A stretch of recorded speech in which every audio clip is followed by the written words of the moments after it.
Imagine standing on a battlefield in October 1781. The ground trembles beneath your feet, the air is thick with smoke, and the smell of gunpowder burns your nostrils. Around you, thousands of soldiers line up in formation. But something is different about this battle. Something the British didn't expect. Something that would change the course of American history forever. This is the story of the secret weapon that destroyed the Redcoats at Yorktown. The battle that ended the American War of Independence. Most people know Yorktown as the final battle of the American Revolution, but few understand the true reason why the British, considered the most powerful military force in the world at the time, were utterly defeated. It wasn't just strategy. It wasn't just courage.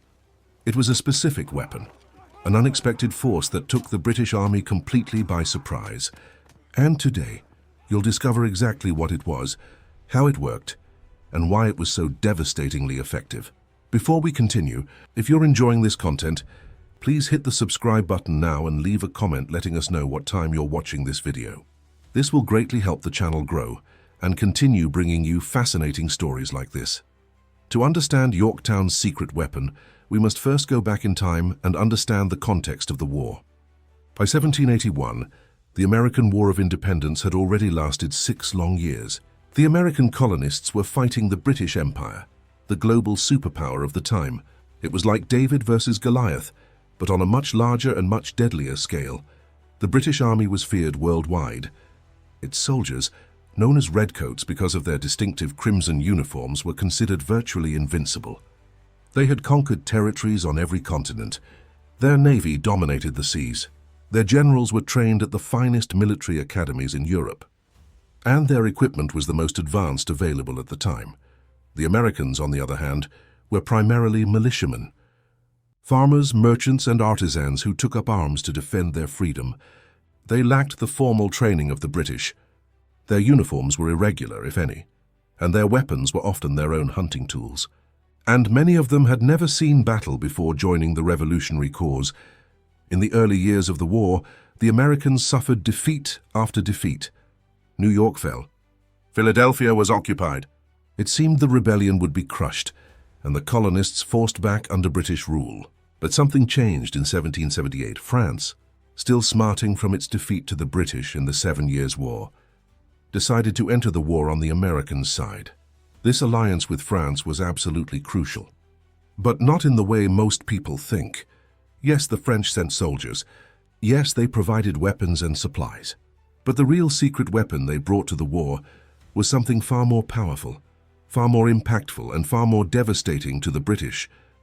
It was something that would completely change the balance of power in North America.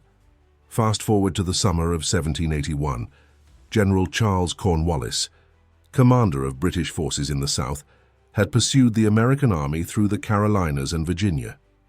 His troops were tired but confident. Cornwallis had received orders to establish a naval base on the Virginia coast.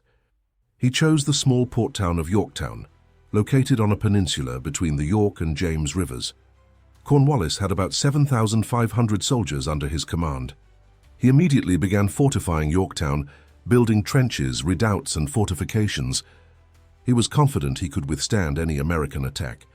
After all, the Americans had no navy capable of blockading the harbor. And even if they laid siege to the city, the British Navy could easily resupply or evacuate their troops by sea. But Cornwallis didn't know one thing. He didn't know that George Washington and the Comte de Rochambeau, commander of French forces in America, were planning something extraordinary. They were organizing an operation that would require perfect coordination between land and naval forces, precise synchronization across hundreds of miles, and a level of secrecy nearly impossible to maintain. George Washington, at this time, was encamped near New York with his army. He had spent months planning an attack on the city, which had been occupied by the British since 1776. But when he received news that a large French naval fleet was sailing for America, commanded by Admiral François-Joseph Paul de Grasse, Washington saw an opportunity simply too good to pass up. Admiral de Grasse's fleet was immense, 28 ships of the line, the largest and most powerful warships of the time. Each of these ships carried between 60 and 80 cannons. They were floating fortresses, capable of destroying coastal cities or confronting entire fleets.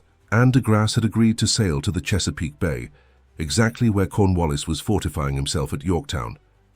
This was the secret weapon. It wasn't a new technology. It wasn't an innovative tactic. It was naval power on a scale the British hadn't expected to face in the Americas. It was the ability to control the sea, to completely blockade Cornwallis and prevent him from receiving reinforcements or escaping. It was the tool that would transform Yorktown from a strong defensive position into a death trap. But there was a gigantic problem. For the plan to work, Washington needed to move his army from New York to Virginia, a distance of over 400 miles, without the British realizing his intentions. If the British discovered the plan, they could attack the American army as it marched, or they could evacuate Cornwallis from Yorktown before the siege began. Washington was a master of deception. He began to deceive the British into thinking he was preparing a massive attack on New York. He built fake bread ovens near the city, suggesting he was preparing for a long campaign. He conducted obvious reconnaissance of British defenses. He even leaked false information through spies he knew were working for the British. Meanwhile, Washington was secretly moving his troops south. In August 1781, the American army and French forces under Rochambeau began their march. They moved quickly but cautiously, avoiding main roads whenever possible. Washington had divided his forces into multiple columns to confuse observers about their true numbers and destination. The march to Yorktown was one of the most impressive logistical operations of the war. Moving more than 7,000 American soldiers and 5,000 French soldiers, along with their supplies, artillery, and equipment, across hundreds of miles of territory was an immense challenge. They needed food, water, shelter, and ammunition. They needed to cross rivers and traverse mountains, and they needed to do it all quickly, before the British realized what was happening. When the British in New York finally realized Washington had left, it was too late. The American army was already halfway to Virginia. Worse still for the British, Admiral de Grasse's fleet had already reached the Chesapeake Bay. French ships immediately began blockading the bay's entrances, preventing any British ships from reaching Yorktown. On September 5, 1781, the British Navy arrived in the Chesapeake Bay with 19 ships of the line, commanded by Admiral Thomas Graves. Graves expected to find the bay unguarded and to be able to resupply Cornwallis unopposed. Instead, he found the larger and better positioned French fleet waiting for him. What followed was the Battle of the Virginia Capes, also known as the Battle of the Chesapeake. This was one of the most important naval battles in American history, though it rarely receives the recognition it deserves. The two sides faced each other in a fierce battle that lasted for hours. Cannons thundered. Ships shattered. The water was filled with wreckage and men. The naval battle was not decisive in terms of ships sunk. Both sides suffered significant damage, but it was decisive strategically. The French maintained control of the bay. Graves, after assessing the damage to his fleet and realizing he was outnumbered, decided to return to New York for repairs. This decision sealed Cornwallis's fate. With the French fleet controlling the Chesapeake Bay, Cornwallis was completely isolated. He couldn't receive reinforcements. He couldn't receive supplies. And he couldn't evacuate his troops. He was trapped at Yorktown with just over 7,000 soldiers, facing a combined army of 16,000 Americans and French that was rapidly converging on his position. Washington and Rochambeau arrived at Yorktown in late September. They immediately began laying siege. French and American forces completely surrounded the city, cutting off all land escape routes. Cornwallis had built good fortifications, but now they became his prison. But let's get back to the secret weapon. Yes, French naval control was crucial. Without it, the siege could never have happened.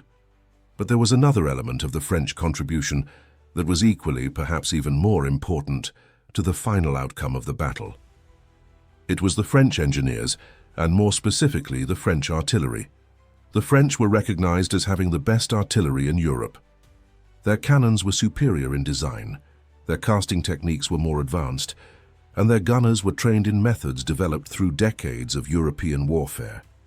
And when they arrived at Yorktown, they brought this knowledge and these weapons with them. 18th century artillery may not seem particularly impressive by modern standards, but back then, It was the most destructive weapon available to armies. A single siege cannon could fire 8, 12, or even 24-pound iron balls over great distances. These balls could demolish fortifications, destroy buildings, and kill dozens of men with a single shot. The French brought heavy siege guns to Yorktown. They brought mortars that could launch explosive shells in high arcs, causing them to fall within enemy fortifications. They brought howitzers, a relatively new weapon at the time, which combined the characteristics of both cannons and mortars. Most importantly, they brought men who knew exactly how to use these weapons. The siege of Yorktown was essentially an artillery contest. Whoever could bombard the enemy most effectively, whoever could silence the enemy guns, whoever could destroy the enemy fortifications most quickly would win. And in this contest, the French and Americans held an overwhelming advantage. Washington and Rochambeau did not attack immediately. They knew that a direct assault on Cornwallis's fortifications would be extremely costly in terms of lives. Instead, they decided to conduct a formal siege, following the siege warfare techniques that had been developed in Europe over centuries.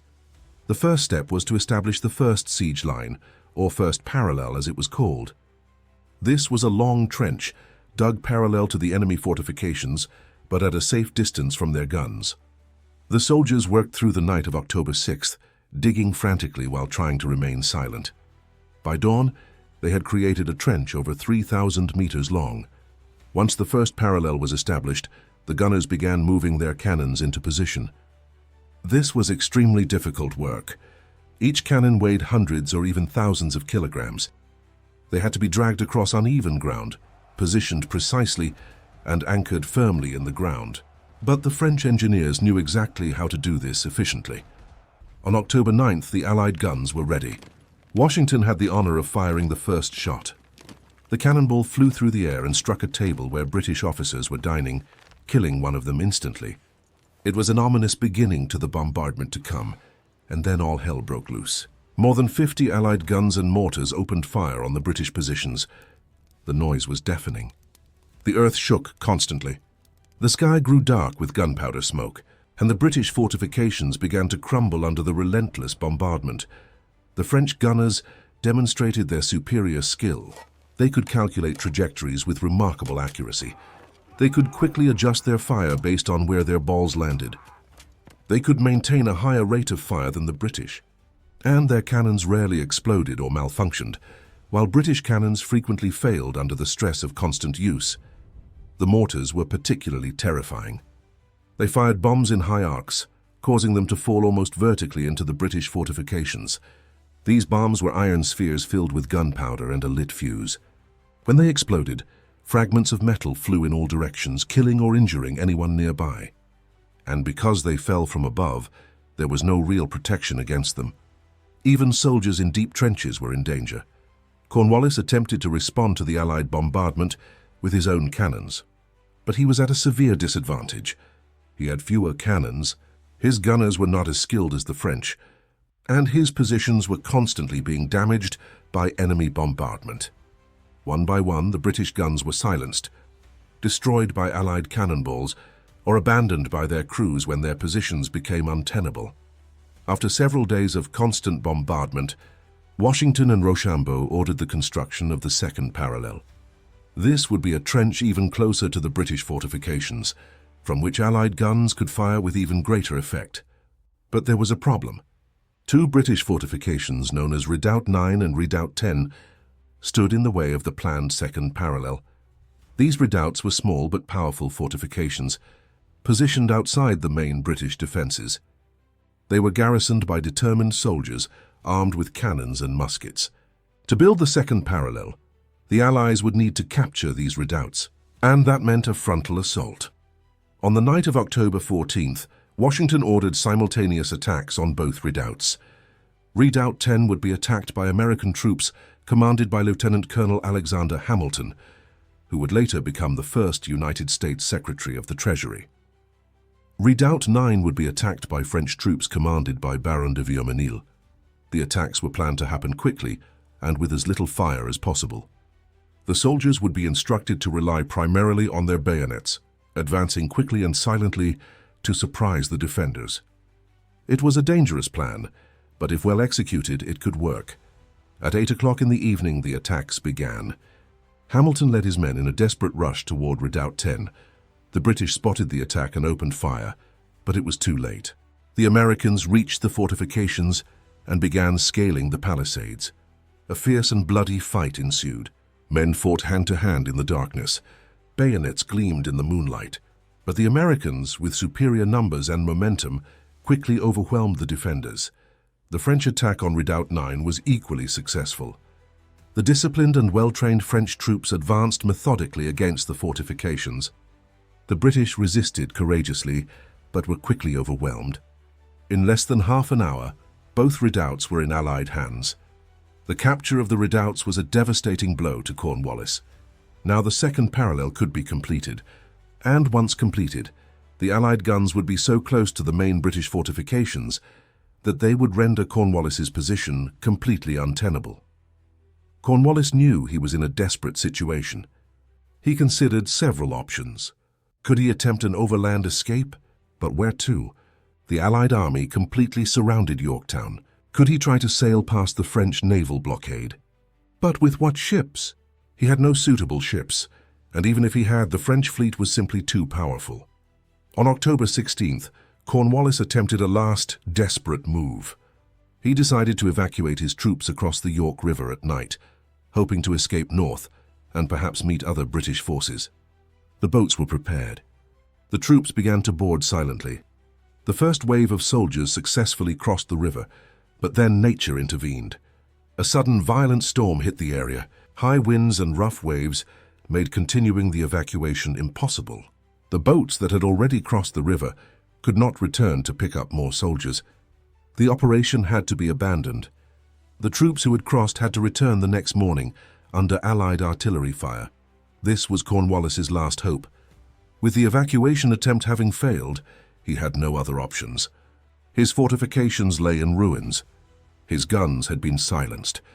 His men were exhausted, hungry, and demoralized. Disease was spreading among his troops, and with each passing day, the Allied bombardment grew more intense and more precise. On the morning of October 17, 1781, exactly 4 years after the American victory at the Battle of Saratoga, a British drummer climbed onto the ruins of a fortification and began playing the call to parley, the signal that they wanted to negotiate. The drumbeat was almost inaudible over the roar of the Allied guns, but eventually the gunners noticed and ceased fire. A British officer appeared with a white flag. He carried a letter from Cornwallis to Washington, requesting a 24-hour ceasefire to negotiate terms of surrender. Washington granted Cornwallis only 2 hours to present his proposed terms. The exchange of letters continued throughout the rest of the day and into the night. The next day, October 18th, representatives from both sides met at Moore House, a nearby home that had been spared the bombardment. They negotiated the specific terms of surrender. Cornwallis tried to obtain the best possible conditions for his men. Washington, holding the stronger position, was firm on many points but fair on others. The final terms were agreed upon. British troops would surrender their weapons and become prisoners of war. Officers would be allowed to keep their swords as a symbol of honor. Soldiers would be allowed to keep their personal belongings. Most importantly, British troops would not be allowed to march with their flags flying or playing a British or American march. This was significant because it denied the British the honors of war, a deliberate insult that mirrored how the British had treated the Americans when they captured Charleston the previous year. On October 19, 1781, the formal surrender ceremony took place. Thousands of Allied soldiers lined up in 2 columns, stretching more than a kilometer. On one side were the Americans, on the other the French. Between the 2 lines, British troops marched to surrender their weapons.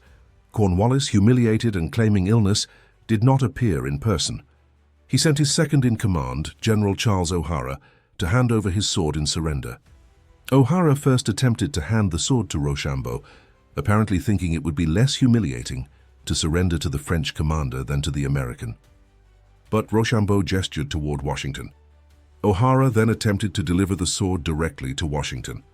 But Washington, in keeping with military protocol, refused to accept the sword personally from a Cornwallis subordinate. Instead, he appointed his own second-in-command, General Benjamin Lincoln, to accept the surrender. It was a moment of dignity and precise protocol amidst a crushing victory.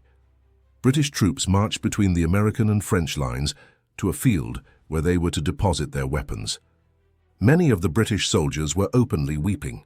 Some tried to break their muskets by throwing them to the ground. Their officers shouted orders to maintain discipline. The British band played a tune appropriately titled, "The World Has Turned Upside Down," and indeed it had turned. The world's greatest military power had been defeated by a group of rebellious colonists. The army that had conquered territories on every continent had surrendered in a small coastal town in Virginia. And the weapon that had made this possible was the devastating combination of French naval power and French artillery, working in perfect coordination with American determination and leadership. More than 7,000 British soldiers were taken prisoner. Hundreds of cannons, thousands of muskets, and vast quantities of supplies were captured. But more important than the numbers was the psychological and political impact of the defeat. When news of Yorktown's surrender reached London, public support for continuing the war quickly evaporated. British Prime Minister Lord North, upon receiving the news, reportedly exclaimed, "Oh God, it's all over." And he was right. Although it would take another 2 years for a formal peace treaty to be negotiated and signed, Yorktown effectively marked the end of the American War of Independence. The British never mounted another major offensive in the Americas. Peace negotiations began the following year. The Treaty of Paris was finally signed in September 1783. It formally recognized the independence of the United States and established the new nation's borders. Great Britain ceded all territories south of the Great Lakes and east of the Mississippi River. It was a complete and total victory for the Americans, but let's reflect on the secret weapon that made all this possible.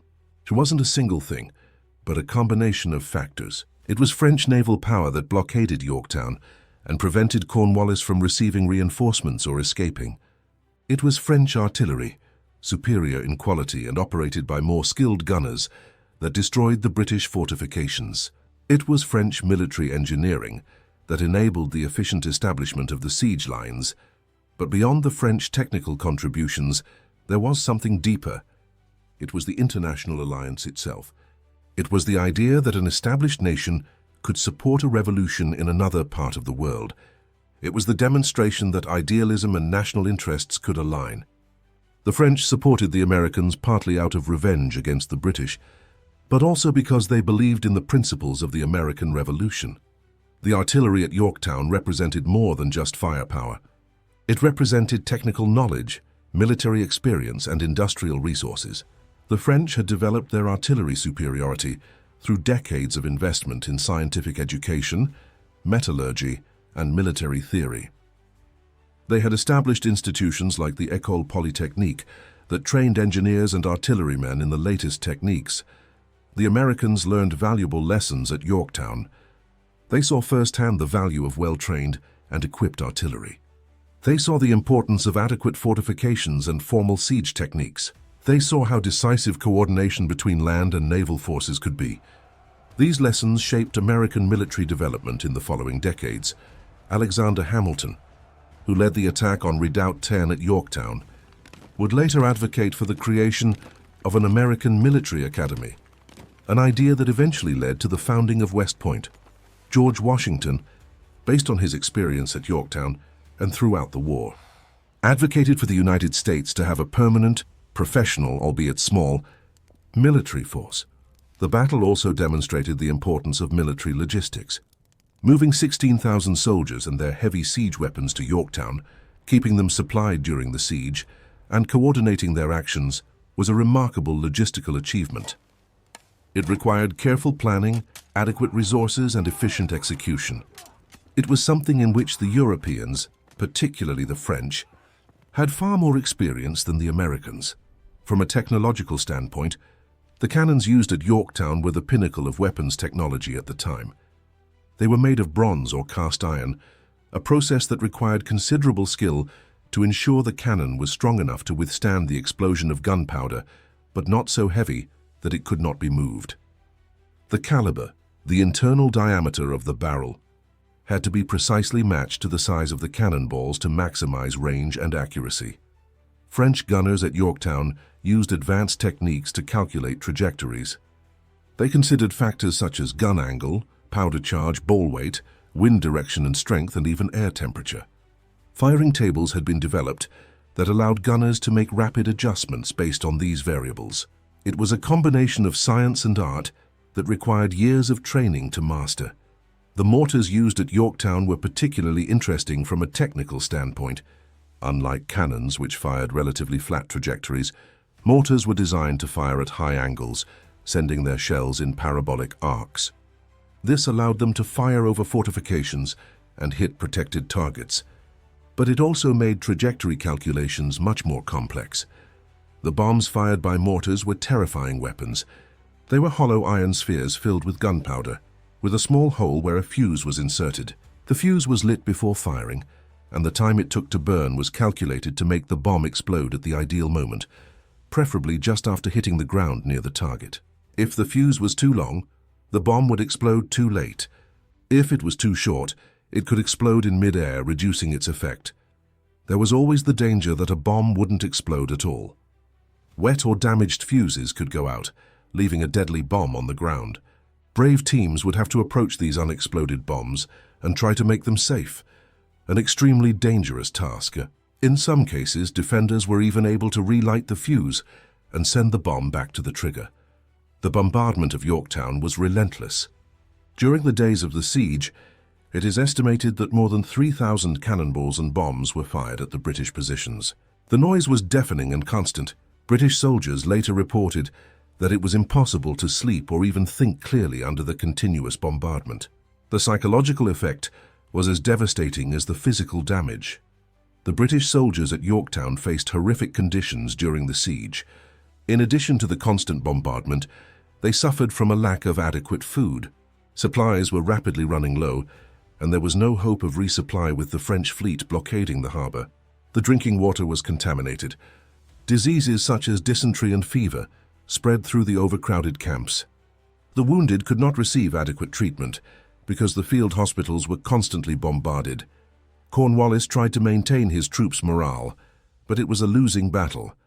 His soldiers could see the thousands of Allied troops surrounding them. They could see the French fleet dominating the bay. They could hear the relentless bombardment from guns that were clearly superior to their own. And they knew deep in their hearts that there was no hope of victory or even escape. The superiority of French artillery wasn't just a matter of numbers. It was a matter of quality across the board. French cannons were cast using more advanced techniques, resulting in stronger, more reliable barrels. French gunpowder was of higher quality, providing more power and consistency. French cannonballs were more uniform in size and weight, improving accuracy. And French gunners were simply better trained. A French artilleryman's training was extensive and rigorous. They studied mathematics and geometry to understand ballistic trajectories. They constantly practiced loading and firing cannons until they could do so quickly even under extreme pressure. They learned to quickly assess the distance to the target and adjust their fire accordingly. They studied the effects of different types of ammunition against different types of fortifications. Several types of ammunition were available to the gunners at Yorktown. Solid cannonballs were the most common, used primarily to destroy fortifications and buildings. Canister shot consisted of small metal balls or nails packed in a canister, which scattered when fired, making it devastating against infantry formations. Explosive bombs were used to inflict area damage and terrify the enemy. And there were also hot balls, iron cannonballs heated to a red-hot state, used primarily against wooden ships to set them on fire. At Yorktown, the French demonstrated mastery in the use of all these types of ammunition. They knew precisely when to deploy each type for maximum effect. Against British fortifications, they used heavy solid balls to demolish the walls. Against troop concentrations, they used grapeshot. To cause terror and widespread destruction, they used explosive bombs. It was a masterful display of applied technical knowledge. Coordination between the different artillery units was also exemplary.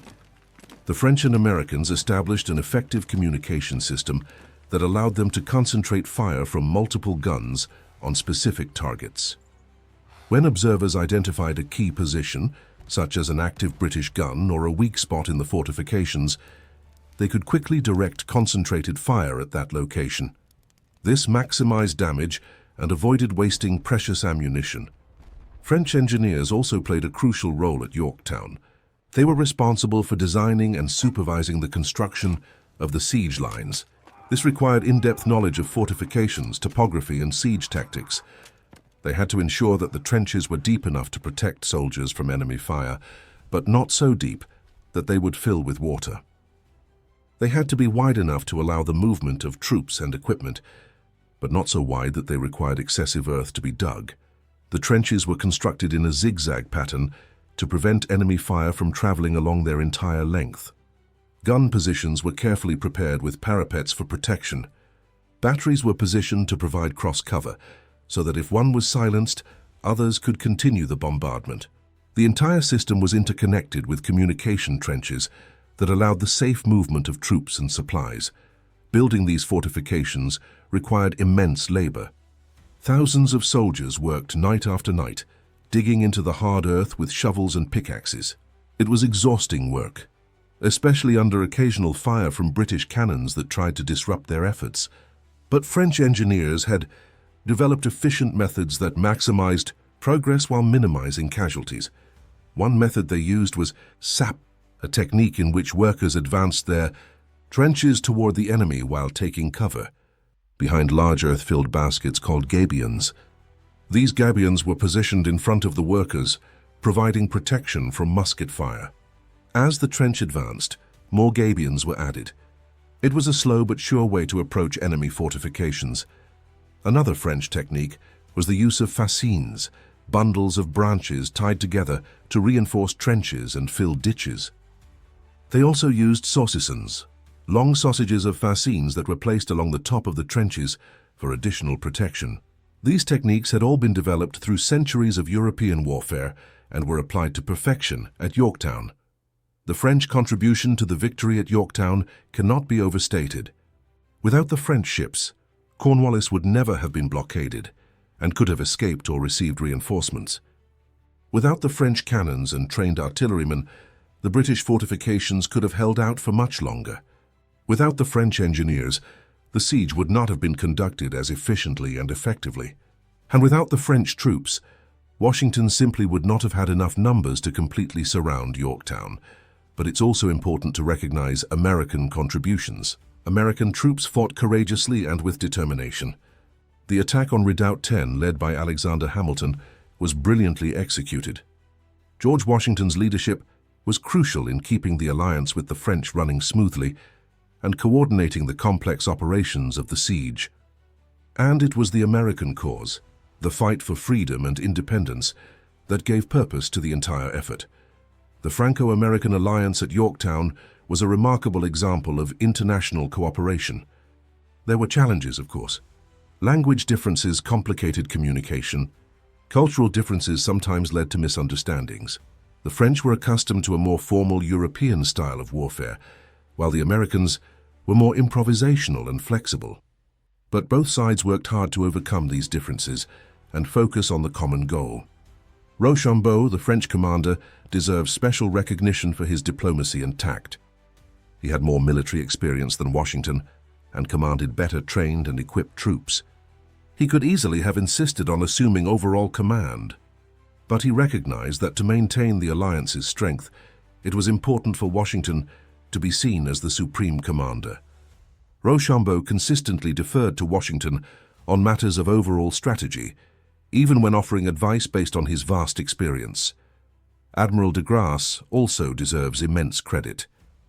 His decision to bring his fleet to the Chesapeake Bay rather than to New York as Washington had originally requested was crucial. De Grasse recognized that blocking Cornwallis at Yorktown offered the best opportunity for a decisive victory. He was willing to risk his fleet in a confrontation with the British Navy, and his victory in the Battle of the Chesapeake made everything else possible. De Grasse's fleet not only blockaded Yorktown, but also transported additional French troops from the Caribbean. It brought crucial supplies, including gunpowder and ammunition. It provided naval artillery support during parts of the siege, and its mere presence was a constant reminder to Cornwallis that he was completely isolated and without hope of Rescue. It's fascinating to consider how the victory at Yorktown depended on the convergence of so many different factors at the right time and place. Had de Grasse arrived just a few days later, Cornwallis might have been alerted and evacuated. Had the storm not interrupted Cornwallis's attempted escape across the river, he might have escaped with at least part of his army. Had the British in New York realized earlier that Washington was marching south, they might have attacked his supply lines or sent reinforcements to Cornwallis. History is full of these moments where seemingly small events have enormous consequences. A delayed messenger, an unexpected storm, a decision made in a moment of uncertainty. All these elements combined at Yorktown to create a decisive victory that changed the course of world history. Consider the long-term consequences of Yorktown. American independence led to the creation of a new form of government based on democratic principles and individual rights. The United States Constitution, ratified just a few years after Yorktown, became a model for democracies worldwide. The ideals of liberty and equality proclaimed in the Declaration of Independence inspired revolutions and reform movements around the globe. The victory at Yorktown also had consequences for France. The cost of supporting the American Revolution contributed significantly to the financial crisis that eventually led to the French Revolution. French soldiers who fought in America brought back ideas about liberty and equality that helped fuel the desire for change in France. In a real sense, Yorktown helped sow the seeds of the revolution that would transform France itself just a few years later. For Britain, Yorktown was a humiliating but not fatal blow. Although they lost their American colonies, the British retained a vast global empire. They learned valuable lessons about the limitations of military power and the importance of maintaining political support. In the following decades, they adjusted their colonial policies, becoming more flexible and less autocratic in many areas. The military technology demonstrated at Yorktown continued to evolve rapidly in the following decades. Artillery became even more powerful and accurate. New types of fortifications were developed to withstand bombardment from heavier cannons. Siege tactics continued to be refined, and eventually, the invention of explosive shells, rifled cannons, and other innovations would completely transform warfare. But in 1781, the cannons and mortars used at Yorktown represented the state of the art. They were the most destructive weapons available, capable of demolishing fortifications that had taken months to build. And in the hands of well-trained French gunners, supported by skilled engineers, and coordinated with overwhelming naval power, they were utterly devastating. The secret weapon that destroyed the Redcoats at Yorktown wasn't secret in the traditional sense. The British knew the French had a powerful navy. They knew the French artillery was excellent. They knew the French engineers were skilled.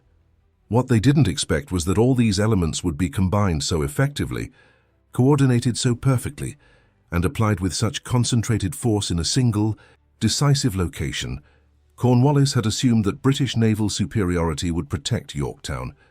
He had assumed that his fortifications could withstand any siege until reinforcements arrived.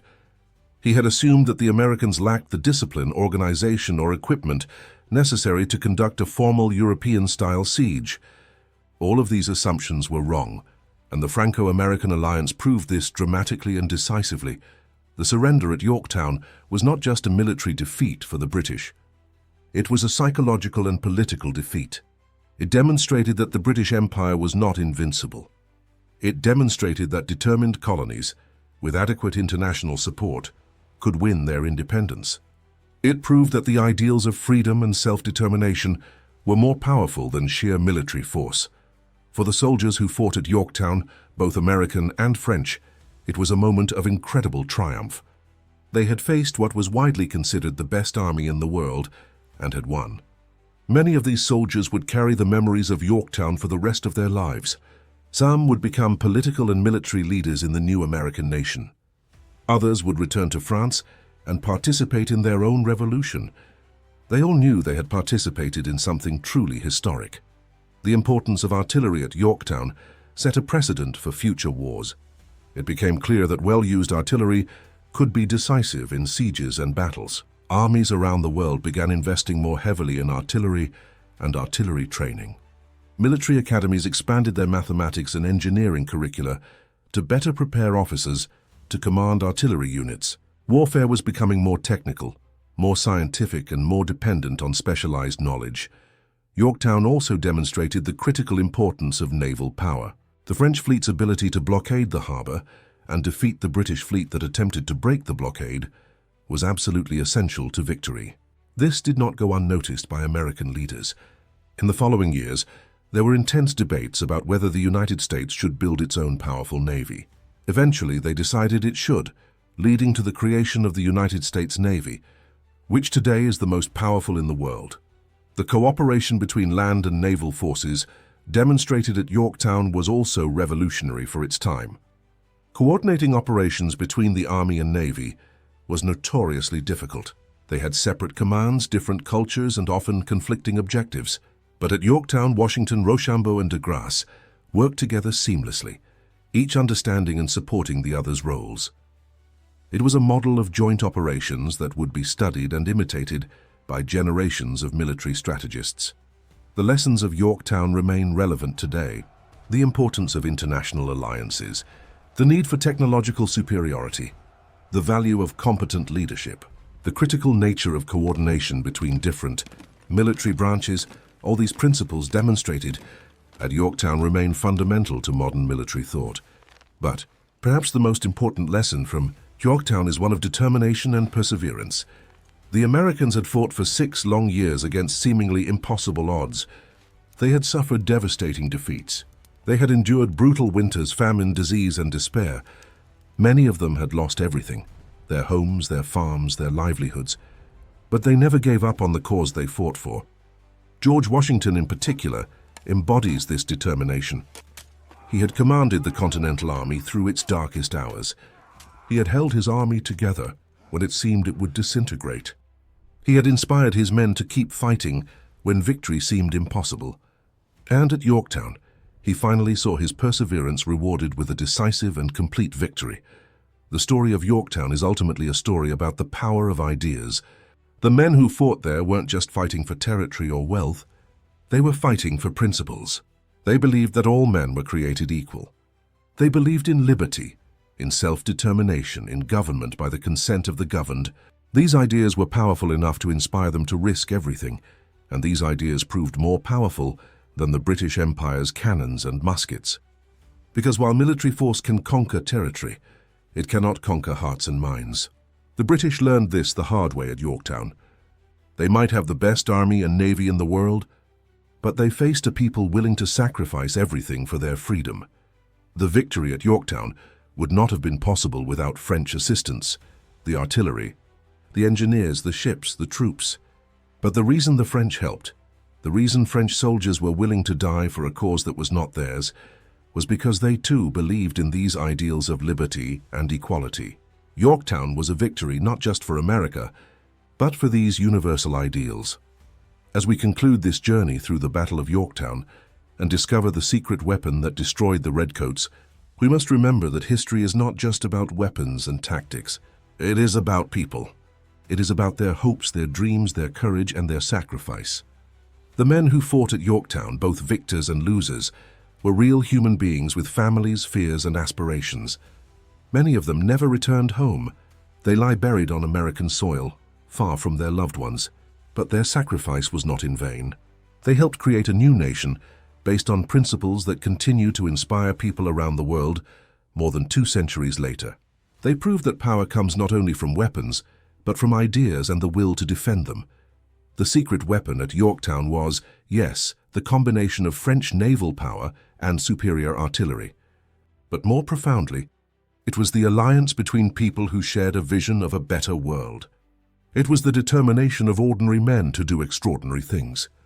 It was proof that when people unite for a just cause, they can overcome any obstacle. And so as we reflect on Yorktown and its place in history, we should be grateful. Grateful for those who fought and died for our freedom. Grateful for the wisdom of the leaders who knew when to seek allies and when to risk everything in a decisive battle. Grateful for the providence that brought so many elements together at just the right time to create the victory that changed the world.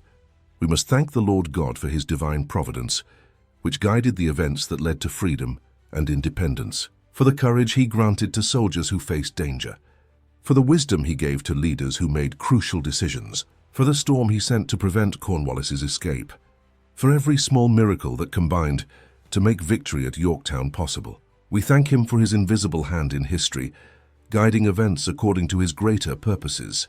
All glory and honor belong to him, who makes the impossible possible and who continues to guide nations to this day. May we always recognize his sovereignty over all things and be grateful for his countless blessings. Amen.